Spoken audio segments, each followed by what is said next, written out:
to ask folks and newcomers especially to look at their invitation. There's a way to donate to ICUJP. We are still this small, struggling organization that depends on your contributions, which have been difficult during COVID, but we have a small budget, and we appreciate your generous donations as much as possible. Rick could tell us about next week now, so we get that out of the way. So next week we have brought to us by Jasmine Haley, Dr. Richard Davenport, who's going to speak to us about interspirituality, which I'm very interested in finding out about. So if you haven't been with us for a while and you're here mostly because of the subject matter, thank you very much for joining. And if you can make it next week, I'm sure it will be as compelling and interesting too. So thank you. In the chat, I put our link tree, which has information on ICUJP and a couple different programs that we're working on. Also, books and movies and documentaries of previous speakers. So you can all visit there to find out what type of work the people that have been speaking at ICUJP over the last few months have been talking about. And I'll also put our YouTube channel there, so you can catch up and find out all about some of the previous videos that we've done, and there will be a test next week. Thank you. Thank you for that. Thank you for that warning. Welcome, Estee. Thank you, everybody. It's so nice to be with you this morning, and appreciate the space to get some really important information about what we are all witnessing out there. For those of you who don't know me, I'm a longtime film and media professional who now focuses my work on human rights. In 2010, I founded the Los Angeles chapter of Jewish Voice for Peace. I now proudly serve on the JVP board and the chair of the JVP Action board. And along with Nagwa Ibrahim, I host and produce KPFK's long-running show, Middle East in Focus. I could not be any happier than to be joined by my dear friend, Dr. Ahlam Muhtaseb this morning. She is a professor of media studies at California State University, San Bernardino. Hello. Thank you. She's the recipient of the 2020 CSUSB Outstanding Scholarship Research and Creative Activities Award. Her list of awards is too long to list, but her research and interests include digital communication, digital resistance and decolonization, social justice, and diasporic communities. She is also the co-director and producer of the extraordinary film, an important film that if you haven't seen, I urge everybody to see, 1948, Creation and Catastrophe. I'm also so happy to be joined by Benjamin Kirsten, who is a member leader of Jewish Voice for Peace at UCLA. He's a graduate student in the UCLA Department of Art History and a graduate student fellow at the UCLA Alan D. Lev Center for Jewish Studies. He also works as a youth educator. So I want to thank both of my friends for being here with us. And I want to start off with Dr. Ahlam Muhtaseb, who can ground us all in some history of this. Some people call it a conflict. I see it as a 75-year occupation of Palestine. Dr. Muhtaseb, I'm going to let you take it away and give us some history. Good morning, everyone, and apologies for joining the call late. There were several reasons why, but I apologize for that. I would like first to acknowledge that I'm joining you all today from the indigenous, unceded, colonized lands of the Comiai First Nation in San Diego, and that by this acknowledgement, I seek, justice for the First Nations in Turtle Island or the United States. I would like to thank ICUJP for inviting me, especially my friend Estee, for insisting on centering Palestinian voices and always having a Palestinian representative in such spaces. And I'm really grateful to be in this space with you all. So I asked Estee about the kind of range of knowledge that we have in the group, because I don't want to be redundant. But so she said that most of you are actually well informed on the history. So I could start from the premise that, as you said, showing this as a war, as a conflict. So if it is a war or a conflict, then it's definitely one-sided. Like the asymmetry is, I know in the United States, it's hard to see this. I mean, looking at the news would make you think that actually Hamas and the Palestinians are occupying Israel, not the other way around. But in reality, it is a colonization of the land when Israel was established in 1948 on historic Palestine. First, there was the Zionist movement at the end of the 1800s, and it was in Europe to solve, the problem for Jews who were facing pogroms and real persecution and pogroms and anti-Semitism. There was a decision to establish a movement that would call for a Jewish homeland for the Jews. It's a very fair idea. The problem, of course, was in the location, and there were several locations suggested, and Palestine at the end was easier to justify historically. The problem is, of course, Palestine had a thriving population at that time. About 1 million people, we're talking about the end of the 1800s, but, they came up with a slogan, land without people for a people without land.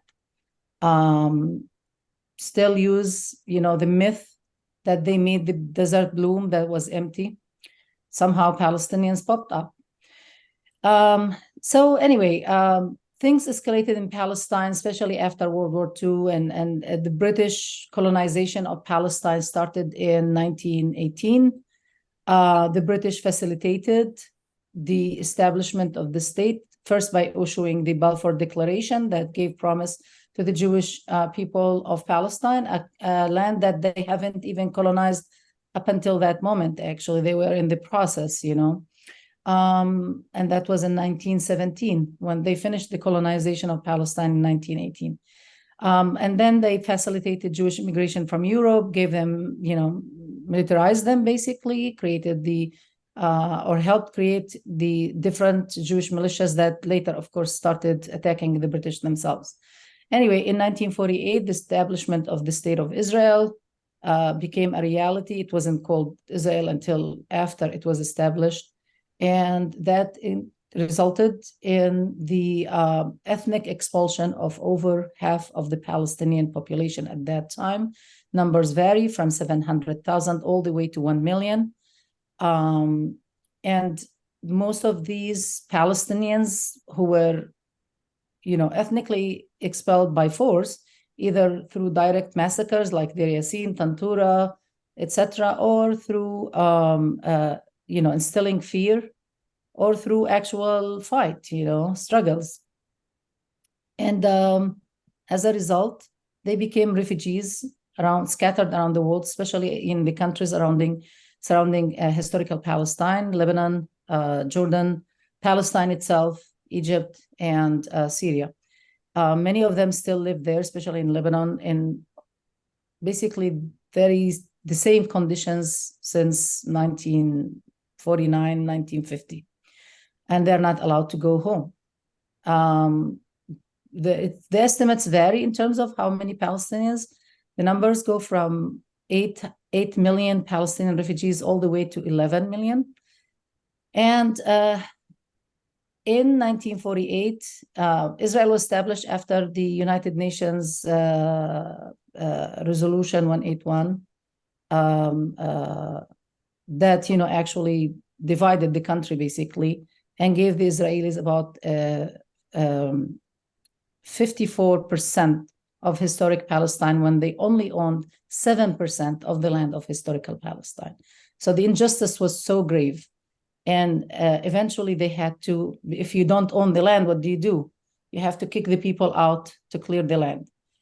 In 1967, they colonized the rest of Palestine, and they also colonized or occupied by military force. In addition to the West Bank and Gaza, they occupied parts of Syria, the Golan Heights, parts of Egypt, including Sinai Peninsula that they give back in the 1970s, and parts of Jordan and parts of Lebanon. We still have, Mazara Shaba or Shaba farms in Lebanon that are still occupied by the Israelis. And so this is a quick historical narrative. It's very important to state that Gaza is an enclave on the Mediterranean. It's a coastal strip that Israel withdrew from in 2003, but they maintained, and now I could maybe show a map of Gaza, if I think I can do that.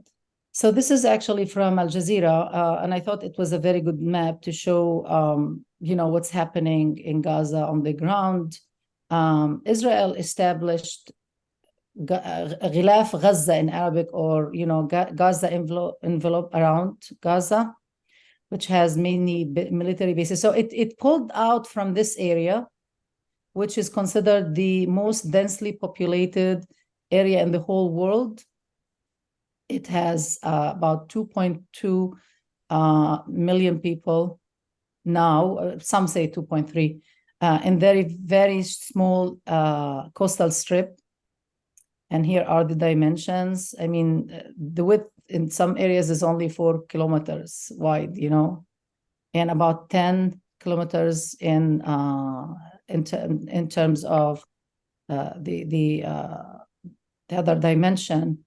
And it has been under blockade since 2007 after the Palestinian elections. I'm skipping some historical periods. Of course, there was the peace, the Oslo Peace Accords between the Palestinian Liberation Organization and Israel, which was a disaster for the Palestinians because it brought about a corrupt apparatus called the Palestinian Authority, that has no authority whatsoever, actually, because Israel has all the authority, whether it's in the West Bank, in Gaza, everywhere.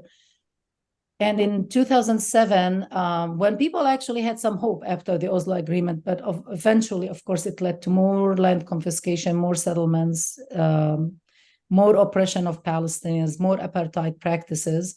But in 2007, people had some hope to maybe, have elections and continue with the promise of the peace accords, and Hamas won the elections in Gaza. So when Hamas won the elections, the United States and Israel rejected the results of the elections. Although, there were international observers, including former President Jimmy Carter, who said that it was fair elections. But of course, they didn't want Hamas to win. So Hamas formed a government in Gaza, and Israel started its siege that is still going on until today, about 16 years of siege, total military siege, as you can see, from air, from land, and from sea. Nothing can go in or out of Gaza without Israeli permission. Israel practices a lot of genocidal methods, including calorie counts. I mean, we can talk about what's happening now because it's like unheard of, in modern history, to starve a population in front of the eyes of the world, not only starve them, but deny them even water. And the whole world is still saying, oh, condemn Hamas, we have to protect Israel and send them more money and send them more ammunition. But Gaza has been under, strict military rule to the extent that the Israelis were counting the calories needed to survive the population of Gaza. How do they do that? Because they have control over the population registry also. And so they estimate, how many calories are needed. So that's the reality for the majority of Gaza people. About 50% of those refugees are, I forgot to say that the majority actually of the people of Gaza are refugees. between 70 to 80% of Gazans were ethnically cleansed in 1948, and later some of them in 1967, and by force moved into Gaza. And if you watch our documentary, we actually explain it very clearly, and we explain the process and how they were literally put into buses and sent to Gaza, where they still live there. So the majority of Gazans are, I mean, about half of the population are young, under the age of 18. And so you have a whole generation of Gazans who don't know anything except siege and wars and oppression. You know, it's this generation, you know, young generation, saw 4 wars in their lifetime already, and now we are on the 5th war. This devastating wars, destruction, shelling of schools, hospitals everywhere. They just started actually now shelling school locations in Gaza where people are, that's the only place to escape. And the United Nations called on them over and over and over not to do that. And with all the blessings of the Americans and Europeans, they are continuing to do that. So Gaza has been a pressure cooker. If someone says, oh, we were surprised, I'm provoked, I have no idea what they're talking about. They have been turning their eye to what is happening on the ground. This was only inevitable that people are going to take arms and try to break the siege. So I'll stop at this, but I would be more than happy to answer. I might have missed a few things to answer any questions. Again, I'm trying to not to be redundant and provide information that would at least remind us of where all of this came from. Thank you. Very, very helpful, Ahlam, and that is an excellent map. And as we all know, what happens in the Middle East doesn't stay in the Middle East. And one of the, as Dr. Muhtaseb said, this has been, you know, a situation that's been boiling, and the pressure's been building. Gaza has been under siege now for almost 16 years.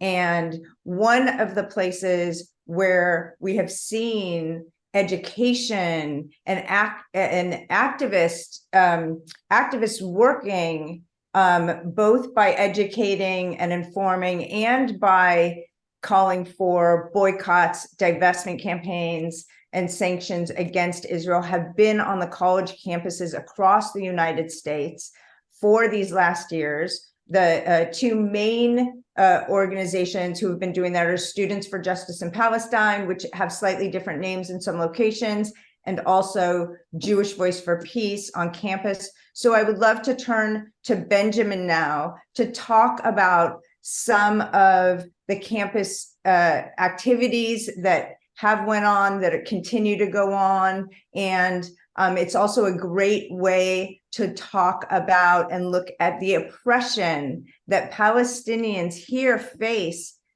just for telling their stories. Benjamin? Hi, thank you. I'm happy to be here with you all. Yes, as Estee said, I'm currently a graduate student at UCLA, and so I thought I could talk about some of the what a campus climate feels like during this time and leading up to this. But I want to thank Dr. Muhtaseb for this history and just underline the degree to which I think we, and I use that very collectively and probably irresponsibly, have not truly sat and grappled with the foundations of the state and with the history of the Nakba. To me, that just undercuts so much of what we have seen, of what we are seeing now.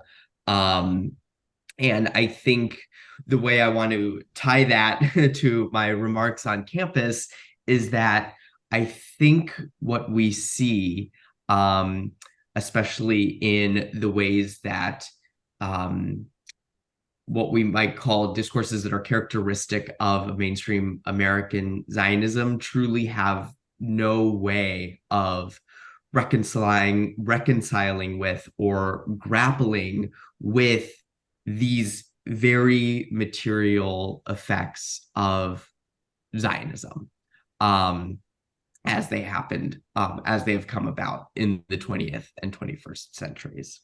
The reason why I think it's important to think about what's happening on campuses is because I actually think the conditions on campus are very indicative of a larger silencing of Palestinian voices, of these histories about Palestine, of criticisms of the state of Israel, in such a way that it's so extreme, and yet it's so defining of our discourse. And so there are a couple of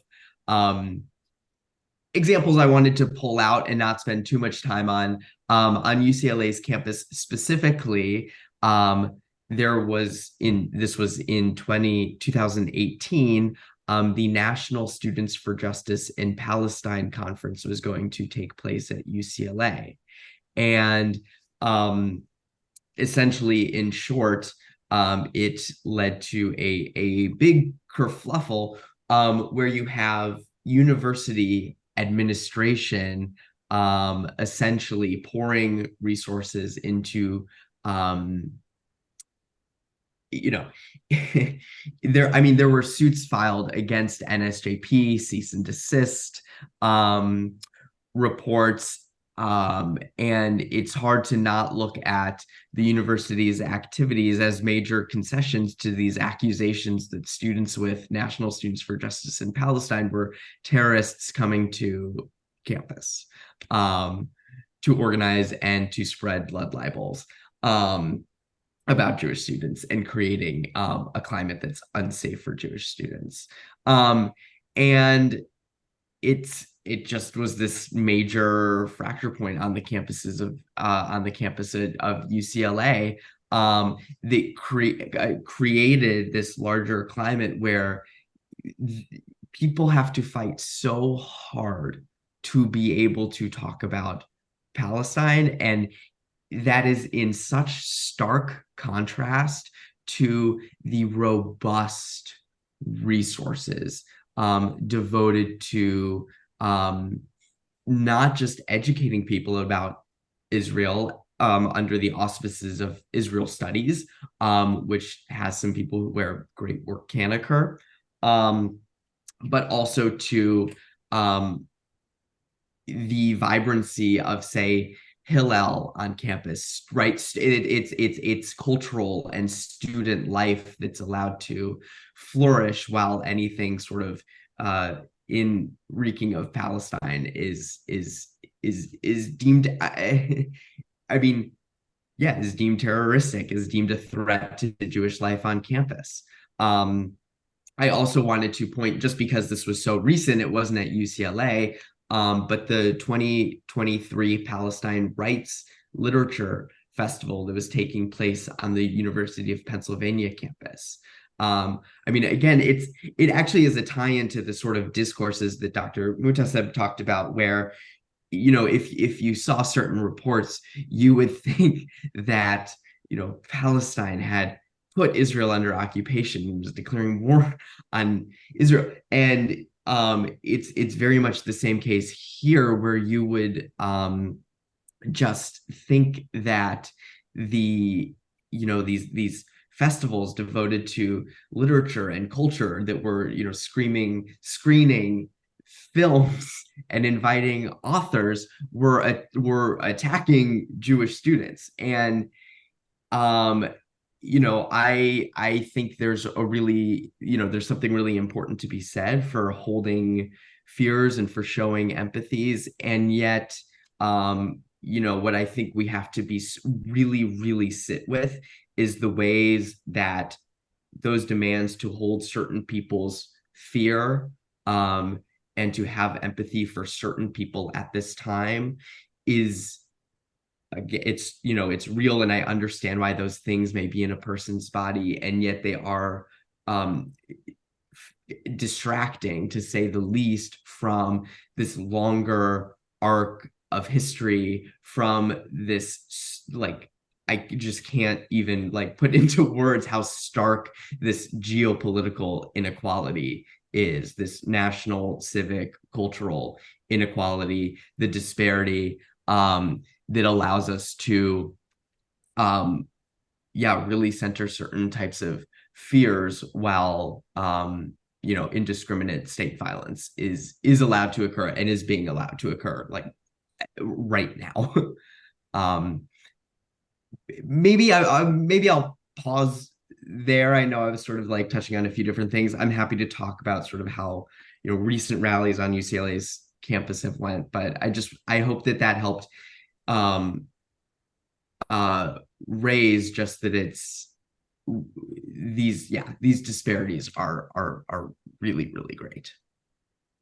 Thank you, Benjamin. I want to add that, when that conference took place on the UCLA campus, we had local congressmen demanding that UCLA cancel it. We had LA City Council passing resolutions and making the demand. I mean, obviously, demands that were against the law, that would be, taking away people's freedom of speech. It was so one-sided coming out that the fear in the community about what was about to take place, with all the power that was being put on one side, led me and some local lawyers to go to UCLA and to demand a meeting and to make sure that they understood that their job was to protect every student on the campus.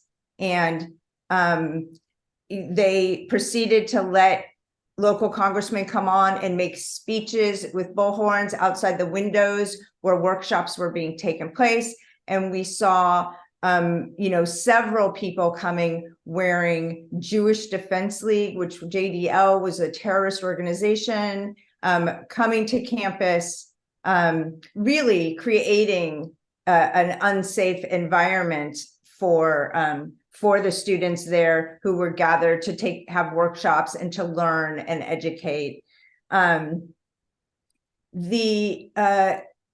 want to say that the other one-sidedness that we are now witnessing has to do with, if we just look back at the last year or two, what we've been witnessing in the West Bank are actual pogroms. I say that with the knowledge that my family was driven out of Ukraine by pogroms that we didn't see covered in the media, where we have settlers who are there, in the hundreds of thousands that are protected by the Israeli military. There's been a lot of talk about why 75% of the Israeli military was in the West Bank and not guarding Gaza. Well, the reason is that they're guarding these settlers that have been going into communities, that have been setting homes on fire with people in them, with families in them, that there have been, massive attacks on Palestinians that have just gone uncovered in the US media, who now want, us only to focus on the Jewish Israelis that have been impacted by these recent events. But what is most important for us all from the peace and justice community to understand right now is that Israel has demanded that 1.1 million people in Gaza leave their homes and flee to the south. Remember that there is only one way out of Gaza for Palestinians, and that gate, the Rafah crossing, has been repeatedly bombed in the last several days by Israel to make it impossible for people to flee. So the Israeli government has officially declared war on the people of Gaza, and Jewish Voice for Peace as an organization that works for a future where Palestinians and Israelis and all people to have the ability to live with equality and freedom. We are calling on people of conscience to stop the imminent genocide of Palestinians now. Already the images, if anybody is turning to alternative media to see where entire neighborhoods are leveled, are flattened, that people have nowhere to go. They are bombing the schools, which have been places where people seek refuge. There have been over a dozen UN workers already reported to have been killed. And so our job as activists, as people who believe in the humanity of all people, is to call on our government to de-escalate, not to be sending more bullets and bombs to create more death and destruction. We all know well that violence begets violence. And so I want to turn back to Dr. Muhtaseb to talk more about what is happening right now and how we should all engage with it. Thank you, Estee, and thank you, Benjamin. Actually, I received a lot of that silencing attempts myself, including I was one of the speakers at the UCLA conference in 2018, but also my film was attacked left and right, although, you know, for anyone who watches it, it's very fair. It's, you know, we spent so much research on it. It's research-based, actually addresses both Israelis and Palestinians. But that's typical. They don't want anyone to say anything whatsoever. And now I just want to add to what you said. I was at a vigil last night at UCSD, and it was unbelievable. They are looking at Palestinians like, how dare you? How dare you open your mouth? How dare you do anything? And they have very specific talking points that have been very successful in the media. And I could talk maybe about media framing later if we have time, but it's unbelievable. Like, they are doing the war on the ground and then the media war. And they are dominating. Like, it's just, anyway, it's all the media frames, you know, talking about this is our 9/11. This is Daesh, you know, very, very, very specific framing to get all Americans on, not only get them on board, but also get them scared to not, you know, have the same mindset. It's, you know, there's a theory in we teach in communication studies called spiral of silence. And basically, and it was first applied to Nazi Germany, actually. It's not a new theory. And how you create collective ignorance, and then how do you actually manufacture public opinion that looks in a certain way, that looks all people believe in this, and then you engage as a person in self-censoring. But to talk about the situation on the ground, it's very dire for Palestinians. The latest numbers in terms of Palestinians killed is now over 1,800. It's just in few days, in less than a week, 1,800. And those are in Gaza, and in the West Bank at least 44, and they are crushing people in the West Bank. To talk about settlers, colonial settlers in the West Bank are attacking Palestinians. They are continuing their pogroms with more impunity, you know, because the Israeli Minister of National Security, Ben-Gvir, decided to arm this as if they are not armed. I don't know what he was talking about, but he said we have to arm every settler. And I'm like, Palestinians are saying arm them. Well, they are already armed, but that's just, in my view, a license to kill. Like, go ahead and kill as much as you want. And they are doing this. You know, they attacked a funeral in Hebron, Al-Khalil, my hometown, and killed 4 people, the settlers. Impunity, nobody is doing anything. Nobody is looking in that direction. The injured in Gaza now are about 6,500, again, in 6 days. In the West Bank, over 700. Most of the people who were killed in Gaza, the majority actually are civilians. because it's a random bombardment of basically any target. And I put for you a link to Al Jazeera because they have very good updates to know about the situation. They even include, the number of hospitals, the number of places of worship. One of my, we are doing, a VR. We have been for over a year now capturing Gaza in VR, in virtual reality, in 360-degree cameras, and documenting actually life of Gaza beyond the violence, to get glimpses of hope, to try to imagine a liberated Gaza in virtual spaces. And our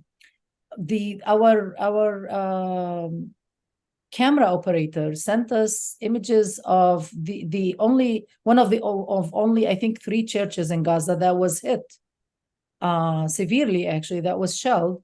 And this is a place that we recreated in virtual space. Mosques that were destroyed that we thankfully at least recreated in digital space. So we have 3D images of those places. So they are not sparing anything, even United Nations, schools, hospitals.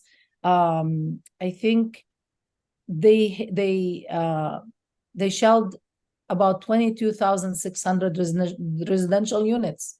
This is a war crime, crimes against humanity. 90 educational facilities were totally damaged. 18 worship places. Even media offices, about 49 offices. And actually even paramedics, they have been shelling paramedics, killing paramedics. The world does not react to Palestinian suffering. It's just unbelievable. I mean, they did the total siege and they prevented any Western media or any media to get into Gaza. But there are, of course, journalists already in Gaza on the ground reporting. So there is plenty of images, plenty of documentation of war crimes committed in Gaza. But our media in the United States decided not to shed light on that. I just want to attract your attention to something very dangerous happening now.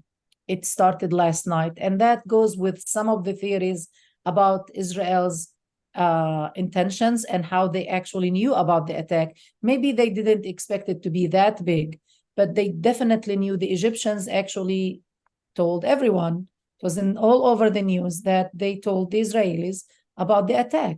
They knew about it. And honestly, if you live in Gaza, can't imagine this attack happening without the Israeli reacting for 6 hours.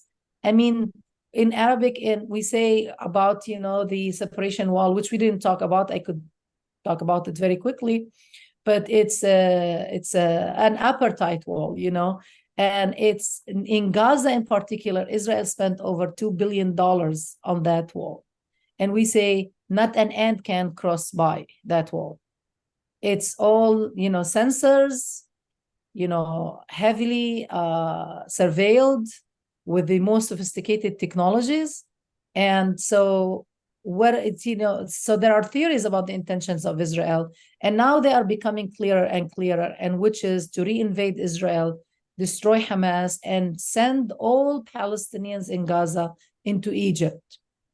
Last night, and I'm not sure, I don't have concrete evidence, but this is one of the theories, that the people of Gaza actually started from the very first day.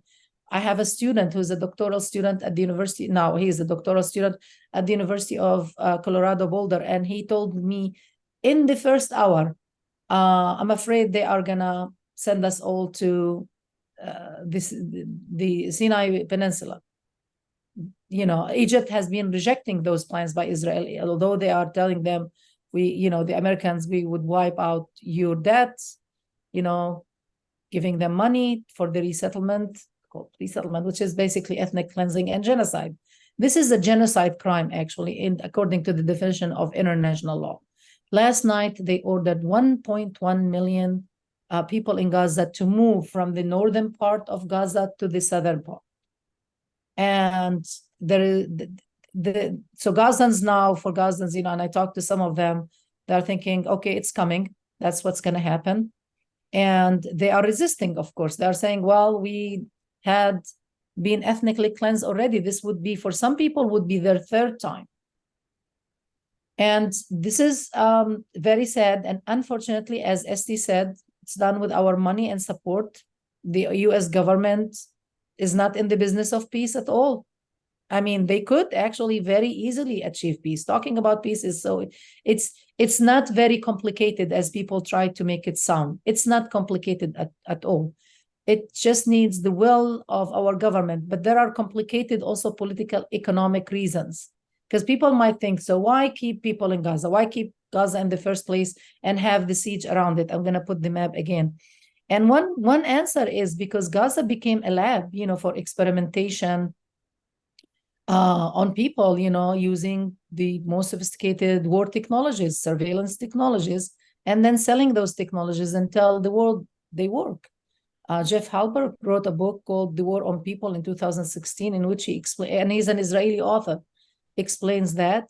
Also, Wallenstein, I think he's Australian. Yes. Yes, author. He wrote the Gaza Lab book. Very similar, talking about that this is not only about controlling people because I want more land. There is another element, which is profiting from occupation, from military occupation, and selling, as I said, surveillance technologies, military technologies, war technologies. And it's Israel, in this case, is the only country in the world who could claim, I tested those on live populations.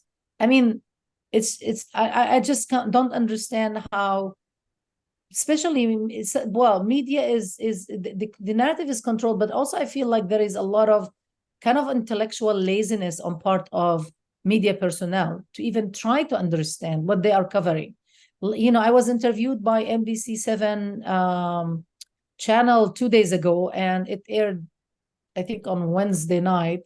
And then I saw it on Thursday, and they were using the Gaza destruction while talking about Israel. So they are using, because they don't have images, or I don't know. I mean, like it's actually, I'm sure I'm sure it's purposeful, to fit the narrative, the destruction in Gaza, while talking about helping Israel and supporting Israel in those tough times. So it's beyond frustrating and overwhelming for someone like me, and all the emotional labor that I have to engage in, and all the pressure to educate. And it's, I'm grateful for Benjamin and Estee and people like you guys to take off some of the load from our backs, because it's killing us. I mean, that's why, part of why I didn't show up on time is I'm confused about everything I have to do. I have to do several rounds today, interviews, anyway, sorry for rambling, but I would be more than happy to go over any specifics. Estee, just let me know. Okay, I think we are going to move to questions. I do want to make one important point, that as we watch the impending ground invasion, as we watch people being driven from their homes, and we have to also consider the fact that the US, that Israel, with arms provided by our tax dollars, can raise Gaza to the ground. They can level everything, and absolutely nothing will change, because an oppressed people are always going to rise up and organize and fight for their existence, for their human rights, for their civil rights. That is a given. So this idea that our elected leaders, all they have to offer is more death and destruction, which will solve nothing, is something that we need to sit with as we, engage with them. Benjamin has put a link in the chat to some action items that folks can make. And I want to, I think I want to turn it back over to Dave Clennon. I know that there are people who have questions. It looks like maybe we'll start with Robert Corsini, Dave. Yes, Robert had his hand up. I put my hand up, and then I think the third hand is Steve Rohde. Go ahead, Robert. Thank you, and thank you, Estee, and glad to be here. I also, of course, Stephen Fisk is here with us. Stephen and I went to the crossing here in Gaza about 3 years ago, I think it is now. And I'll back up a second. I was in the midst of producing a couple different projects at the same time on this very subject that we're all engaging with right now, which is first and foremost the manufactured perception of the Palestinian situation that is very pro-Israel. And I had an opportunity to be part of that project. It was about anti-Semitism, but I'll tell you that the producers of that project were very conservative. And it turned out that I'm a witness to how they were trying to influence and limit the scope of what we were able to tell in that project. And it really was an amazingly instructive moment when I was at UCLA at one point, where interviewing Professor Abdul Hadi at the time, and I saw exactly how they were trying to encircle and crush the whole idea of a conversation about Palestine. It's unbelievable what the level of resources nationwide that have been expended to crush university discussion on this issue. It's unbelievably troubling, especially when you see it. It's not an abstraction. I actually saw it happening. I met people who were part of it. It's very pervasive and really hard to get your head around. But fast forward another year later, I went with Stephen to the Gaza border, and I want to share a photograph. Okay. This picture here that you're seeing, this is the wall at the Gaza crossing in question. This is the Erez crossing. This is where the war is happening right now. This is where our tax dollars are going, is to construct miles of this barrier surrounding Gaza. And what you see on top of that monstrous dome is a remote controlled machine gun turret that sits on top of the wall facing into Gaza. So in speaking to what Estee was saying, the most technologically advanced surveillance goes on along this entire barrier. Just from where this picture is taken to the left, there's another set of concrete barriers that actually are decorated, well, with all sorts of flowery, cheery things, but they're the same height, but they also protect the local Israeli communities on the other side.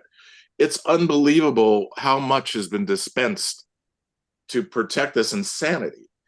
And, first person experience says everything. And when you see this, you realize the extent to which our government, the Israeli government, governments are invested in maintaining a certain media presence of who is right and who's wrong in this conflict. There is no occupation. When you talk to a lot of people in Israel, they live in a land of delusion about this. They don't want to see all the walls and barriers that have been constructed to separate people. Oh no, we live within inside of these barriers. We live our normal lives. We drive here to there. We are protected. And that false sense of security that this kind of stuff creates in the minds of Israelis is the problem. Because it's a lie. Because you can't sit there and oppress an entire people, an entire population, and expect that they're not going to respond. So, as we've discussed this, and, everyone that is bringing to the table here important matters, decades of this oppression is now transgenerational. So it's now seeding and feeding in itself in its own momentum.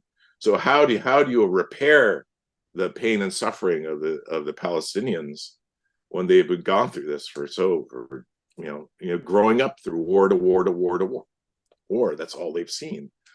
So it's an enormous task, but I think it's really important that we understand and we see these kinds of images that will elucidate a more clear response from our part, because and I hope maybe one day, that someday Israelis will really start to understand what has been created in their minds is a distortion of reality.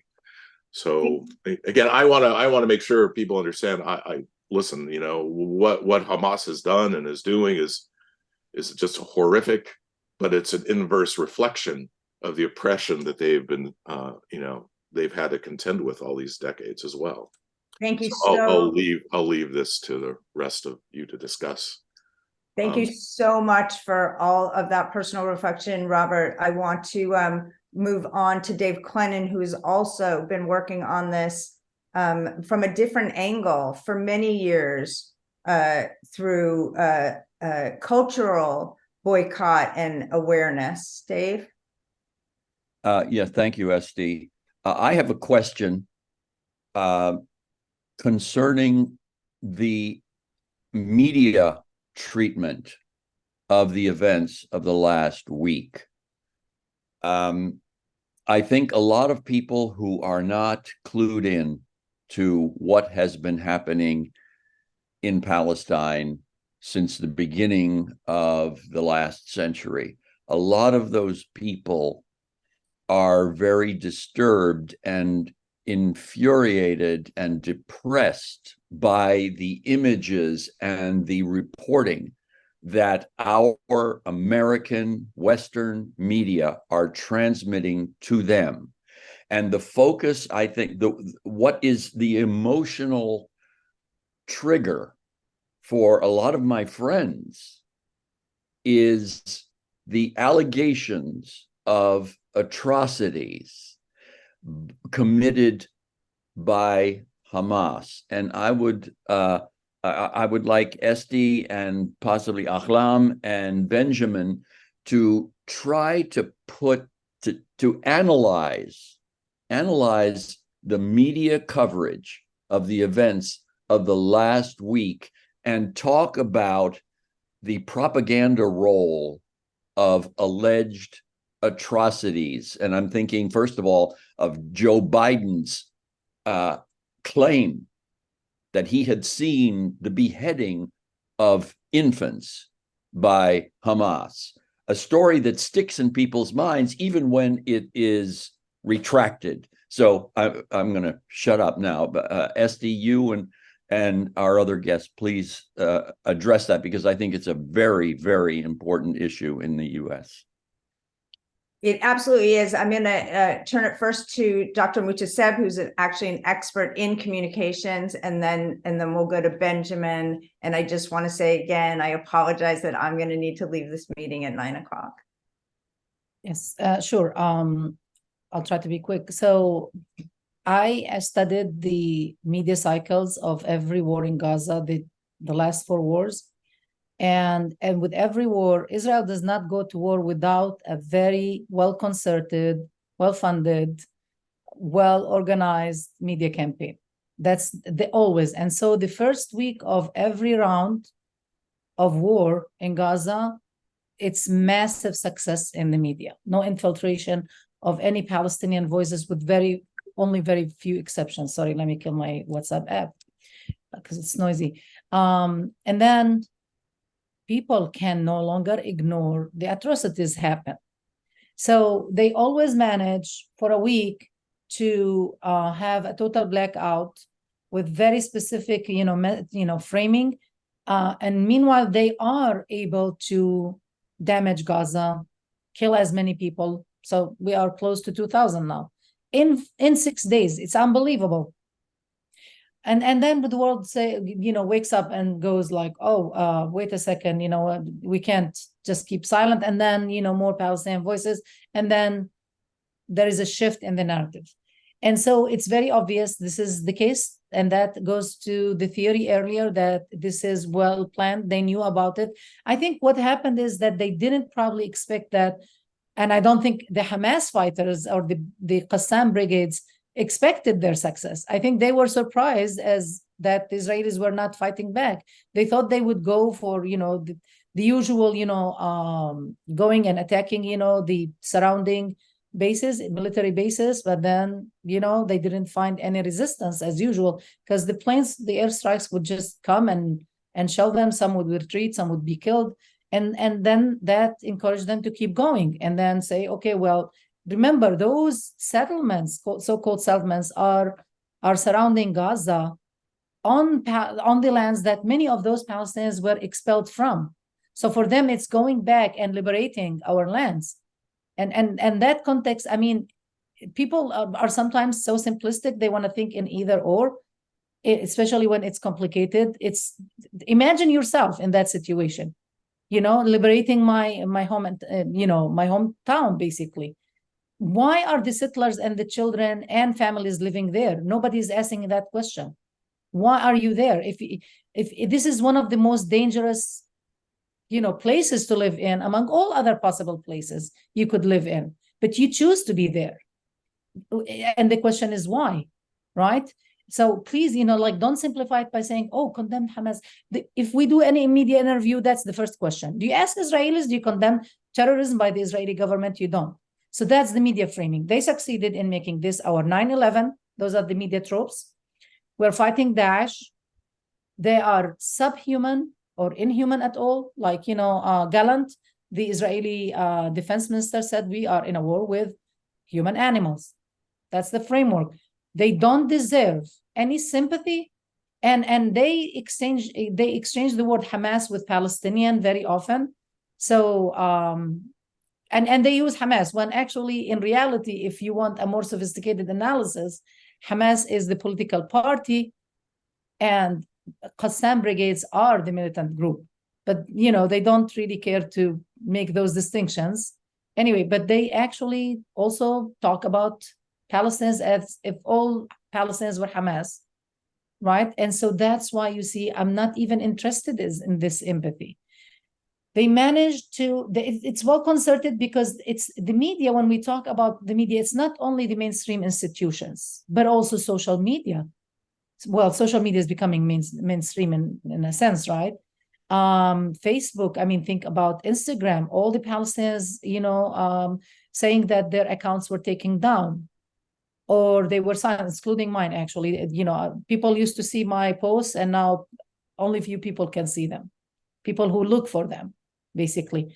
And also going into cities and saying, why are you giving permits for Palestinians to protest? They don't want any Palestinian voices. They want to shut it down. Use scare tactics. Who dares to say, I'm going to talk against, this framing of 9/11, right? Actually, I felt it's very similar to 9/11 myself. Very, very similar in this country. It's just unbelievable, as Israel was one of our states. And so this has been the framing throughout. And I hope that eventually it's going to shift, but usually when it shifts, it's too late. The damage is done.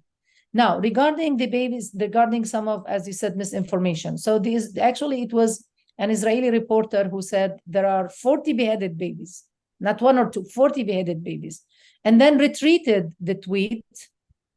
But people already started sharing with millions of retweets and millions of, false statements. And the narrative is not going away.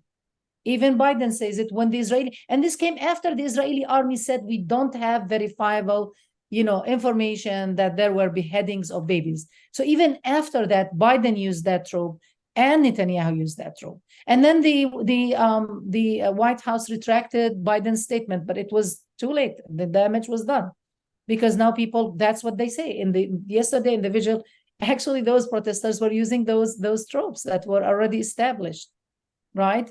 Talking about raping of women, the Israeli army, same thing, said we don't have there is no evidence whatsoever. Hamas, nobody listens to Hamas, of course, in this country, but Al Jazeera showed over and over, they said we did not harm any child, we did not harm any woman, we did not, our main intention is to do prisoner exchange. Nobody talks about Palestinian prisoners. Also the language, Palestinian prisoners in Israeli prisons versus what? Hostages. So why aren't we calling the prisoners hostages in Israeli prisons?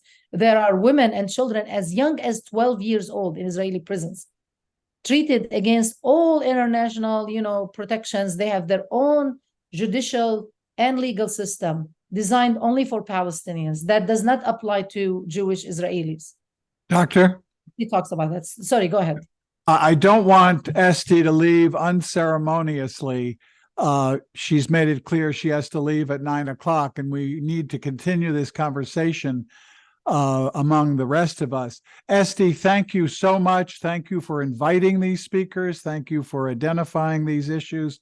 Thank you for the work you're doing for peace in the Middle East, which is ultimately the goal of all of us. Thank you, Estee.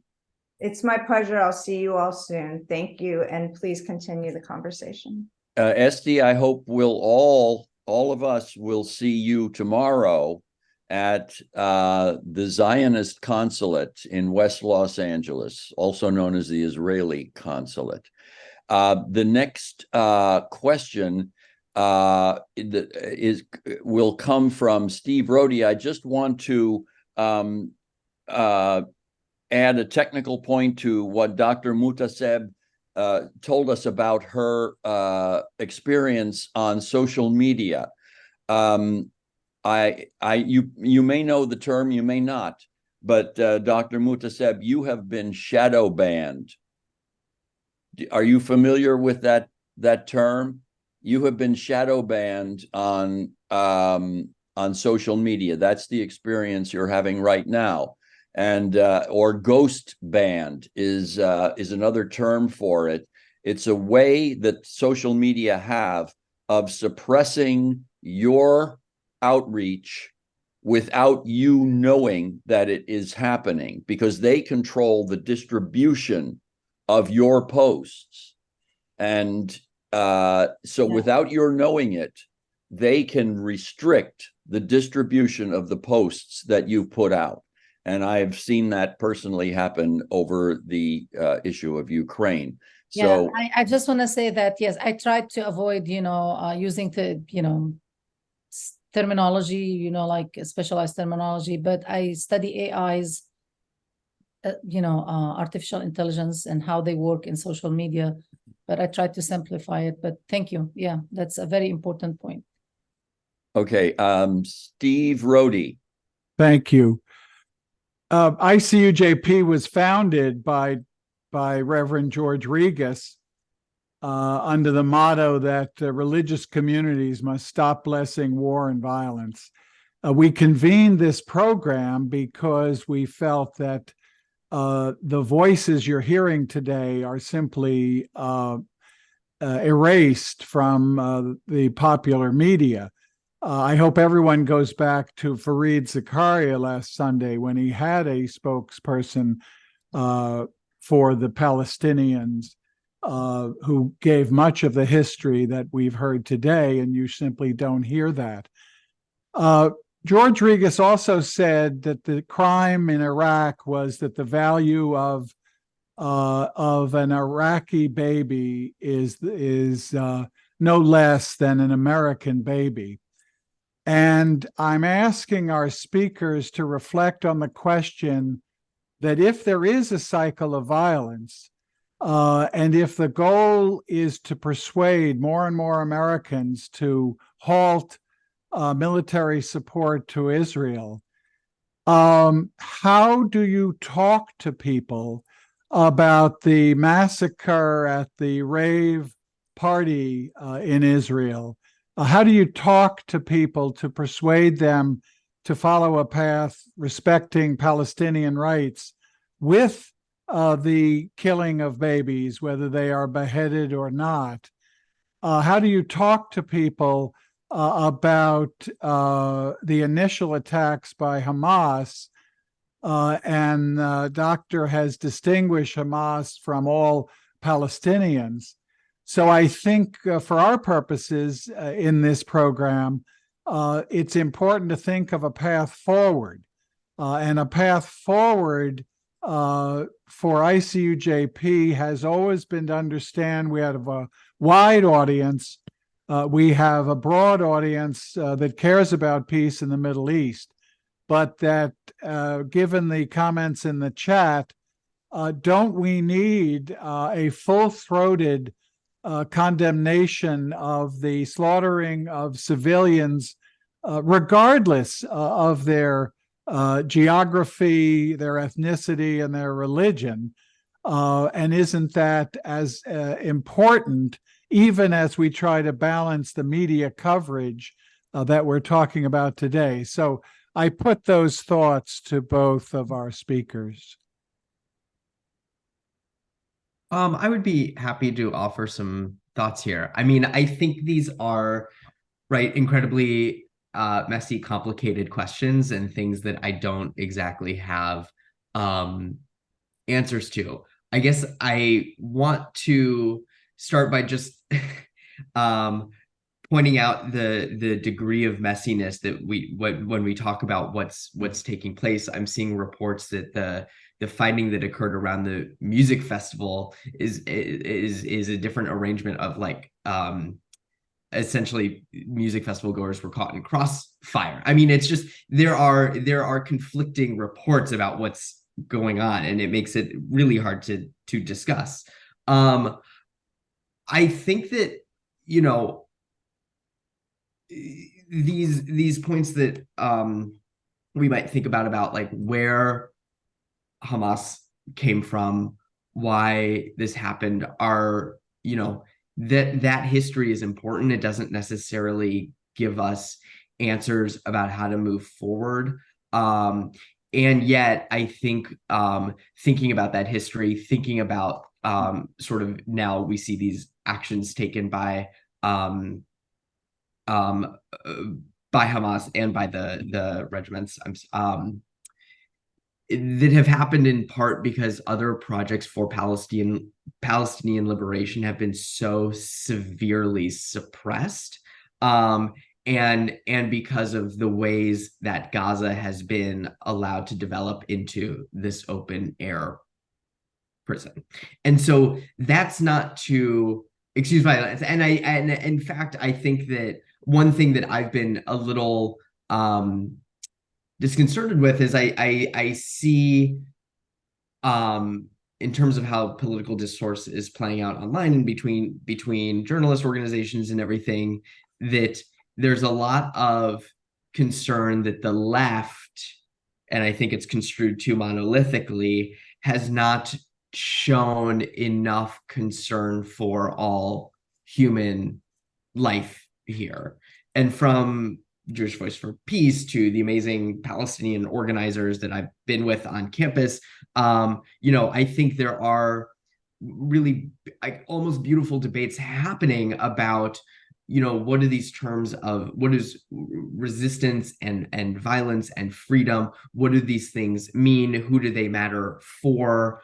And so, you know, Jewish Voice for Peace, many other organizations on the left have decried the loss of human life, have mourned Israeli lives.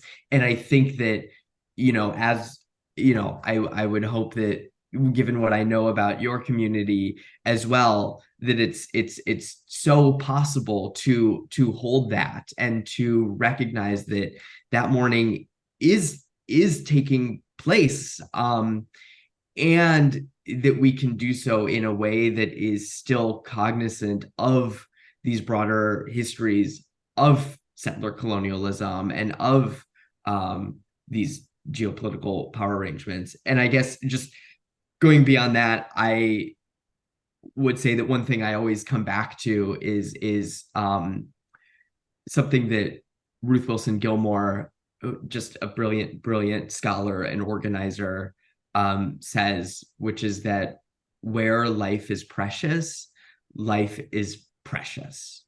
And, you know, in this situation, I understand that to me. I don't mean to sound quixotic here, but if people truly had the means to have their needs taken care of and to live lives with freedom and dignity and access to community, you know, and not under a regime that could cut off their water and electricity and food and medical aid, that like life would then be regarded as precious. All of this life would be regarded as precious.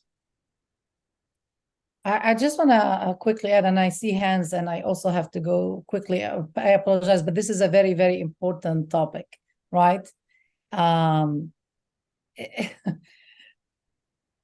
at the expense of being misunderstood. I honestly don't care anymore. But it's funny when it comes from a country that, in retaliation for 9/11, totally destroyed two countries and took them back thousands of years in time, where in Iraq, a country that had nothing to do with 9/11, they killed over 1 million people. George W. Bush is not still charged for crimes against humanity as a war criminal. He's celebrated as a hero in a country that now is crying about Hamas killing few Israelis. We don't know the facts, by the way. So let's not jump to conclusions. Let's not go into the Israeli narrative. According to Hamas, they didn't kill any children. I mean, forget about beheading, because people thought I was only refuting the beheadings. The only beheaded children in that region is Palestinian children. The only evidence that exists about killing children and killing women and killing civilians is actually on the Palestinian side.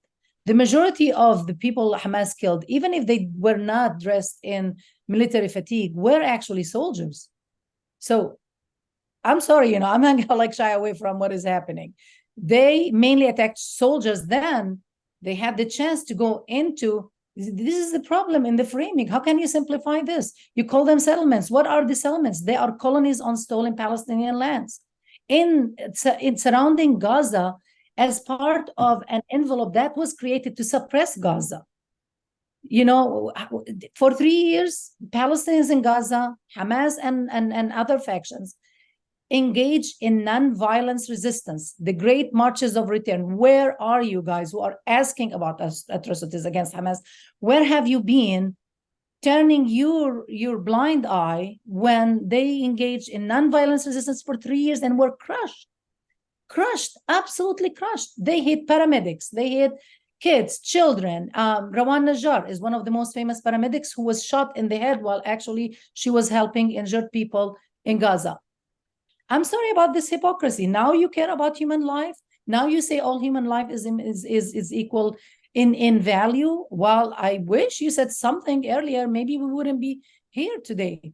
I'm just not gonna try to I don't know what to tell you, put a spin on this.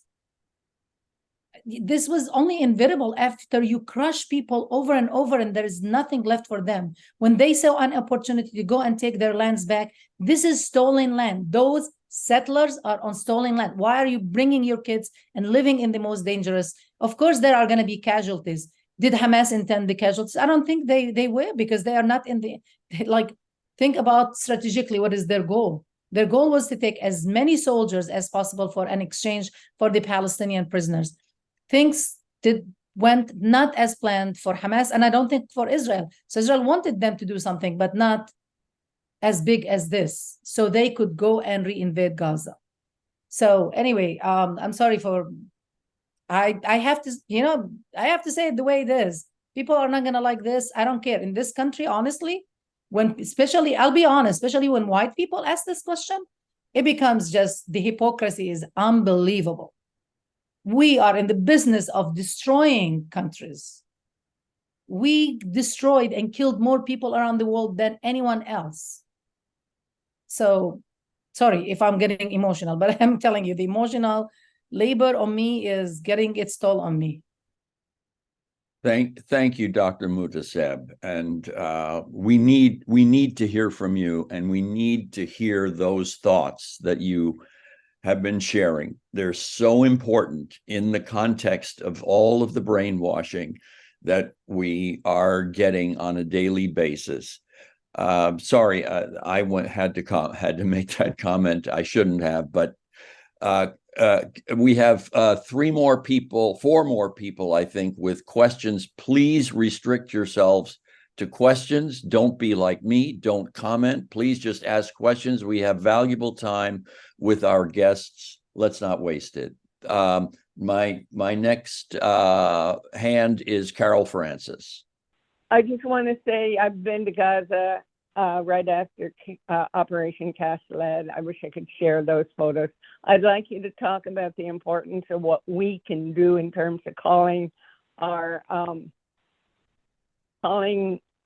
government and calling them on their hypocrisy and being there Saturday.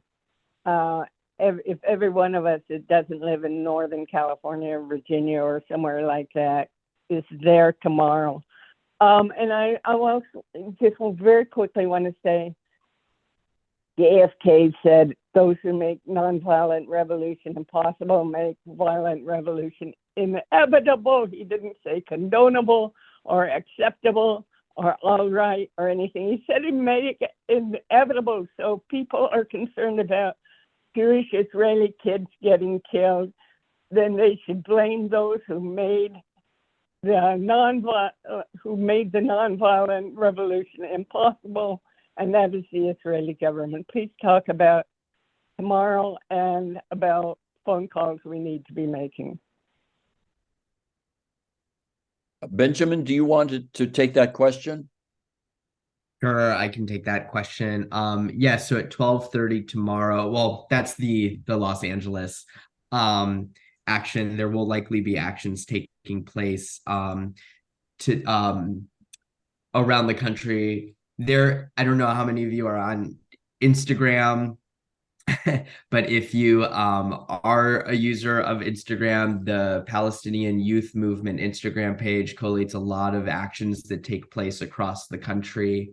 As far as calls to make, I know that, Carl Francis, it looks like you're joining from your phone, but if you navigate to in the pages of Jewish Voice for Peace or a number of other organizations there, they have call tools you can use to call and email members of Congress and to demand that they de-escalate, to demand a ceasefire. Again, this is being shared by all sorts of organizations, by the BDS movement, these calls for ceasefires and de-escalations. And I personally, I'm trying to call as many times as I can during the day. I'll call after this, and then I'll wait an hour and I will call again. And it feels, I think if, please tell every single person to be doing that. And for those of you joining on the computer, I'll put the links in the chat once again. I'll also share that I happen to organize with Jewish Voice for Peace. There are other organizations, but Jewish Voice for Peace is also hosting power half hours every day, where you can gather to receive updates and political analysis, and also be directed to take essential actions. Thank you, Benjamin. The next hand raised is Rebecca. You have a question? Yes. My question goes to the elections that brought Hamas to power. I heard a CNN commentator earlier this week who said that the Palestinian people had a choice to make, and they chose to elect terrorists to be their leaders. So can you tell me more about these elections, and what was the role of Israel and the US in these elections? Okay, thank you for the question. First, I want to push back and say the biggest terrorist in the region is the Israeli government and the Israeli army.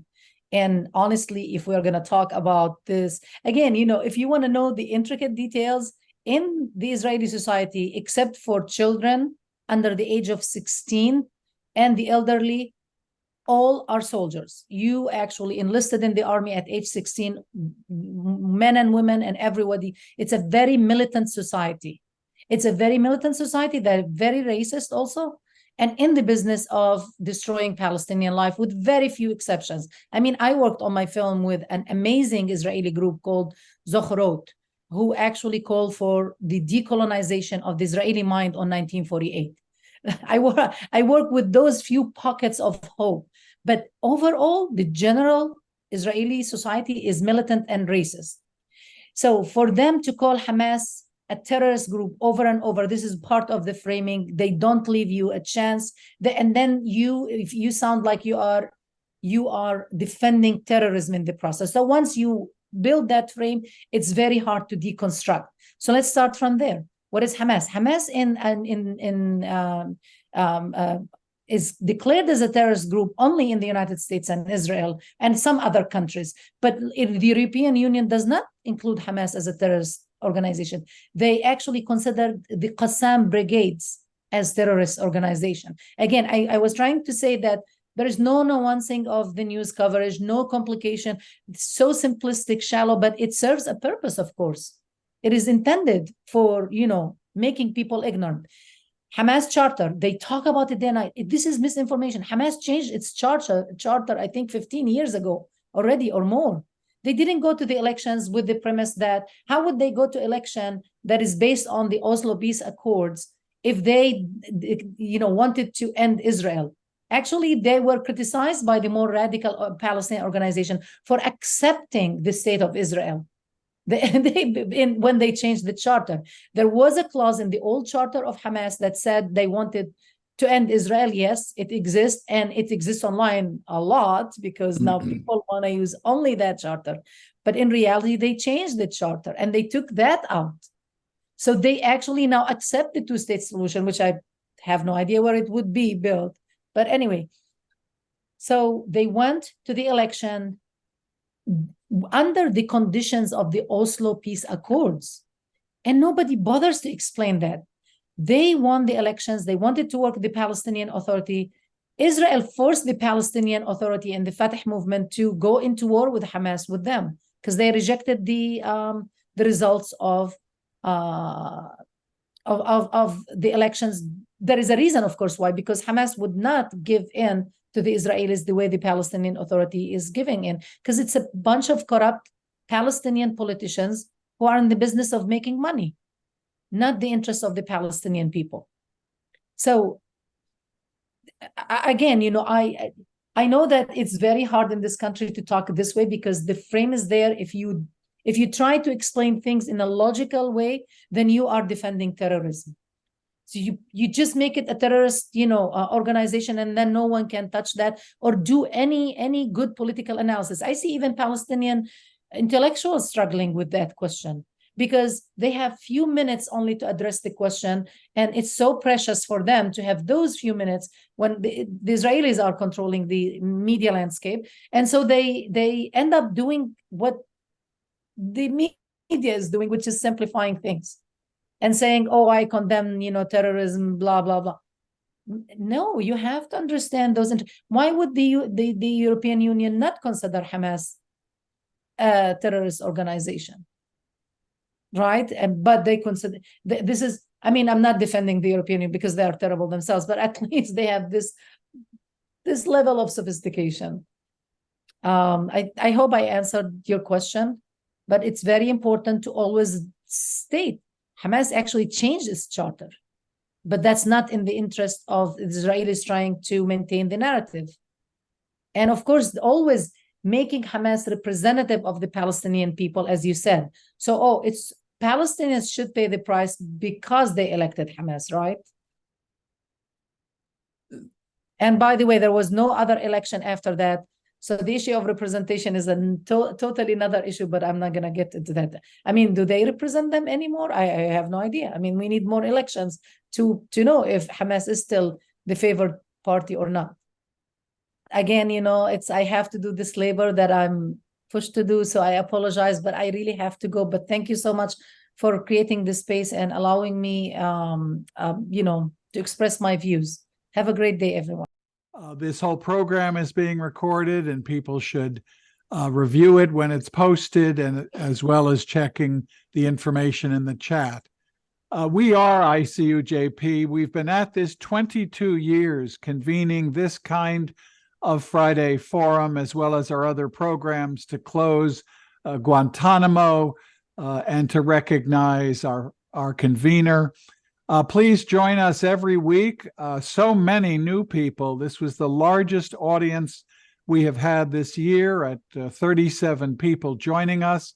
Some of you are new to us. You are, including Benjamin, you are now card-carrying members of ICUJP. Please respond to the message you receive from communications at ICUJP if you want to be added to our regular mailing list. because you may have been invited by someone else who gets our notices. We eagerly welcome you back every Friday for this kind of open dialogue and discussion. We wish each one of you goodwill and safety in the week ahead, and we hope you will be safe and will join us next week. Thank you, everybody.